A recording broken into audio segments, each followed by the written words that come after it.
Ketua Umum Barisan GUS atau Bagus Indonesia yang juga cucu Kiai Haji Hashim Asy'ari sekaligus pengasuh Pondok Pesantren Tebu Ireng Putri mendesak agar polisi tidak ragu dalam upaya penegakan hukum, termasuk menangkap tersangka dugaan pencabulan santriwati. Sementara psikolog Universitas Darul Ulum Jombang menilai korban pencabulan diperdaya oleh tersangka.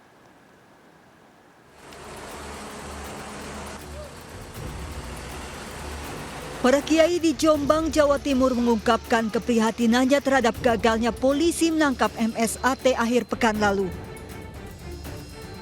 Kiai Haji Fahmi Amrullah Hazik, Ketua Umum Barisan GUS atau Bagus Indonesia, menyesalkan yang menjadi penghalang penangkapan justru adalah Kiai Sepuh Kiai Haji Muhtar Mukti, pengasuh pesantren Sidikiyah yang juga ayah dari MSAT, tersangka dugaan pencabulan santriwati.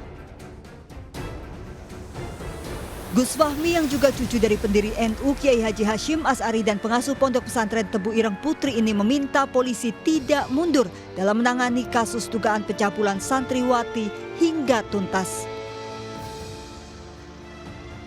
Ketika kita berhadapan dengan hukum, ya tadi saya minta hormati orang tua, tapi hukumnya tetap diproses. Jadi seharusnya begitu. Bukan berarti ketika kita sudah sowan, kemudian kiainya dawuh begini-begini, kemudian kita menjadi lemah.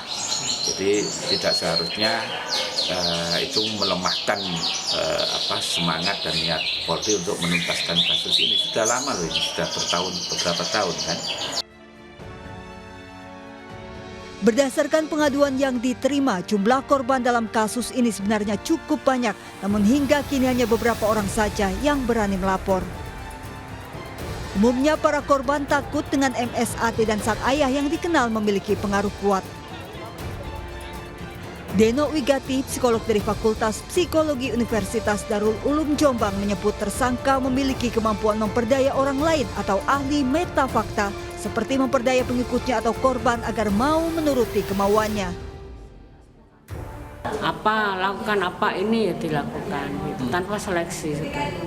Iya, apapun yang lebih-lebih misalnya pelaku sugesti tadi, pelaku hipnotis tadi orang yang punya otoritas, orang yang ditakuti, orang yang dianggap lebih tinggi, ya. Misalnya gurunya, orang yang harus ditawadui. Tindakan sugesti atau gendam menurut Deno sangat memungkinkan dilakukan tersangka dengan memanfaatkan posisinya yang lebih tinggi, yaitu sebagai anak kiai yang harus dipatuhi, sementara korban sebagai santriwati yang harus tawadu atau patuh. Dari Jombang, Jawa Timur, Muhtar Bagus, iNews melaporkan.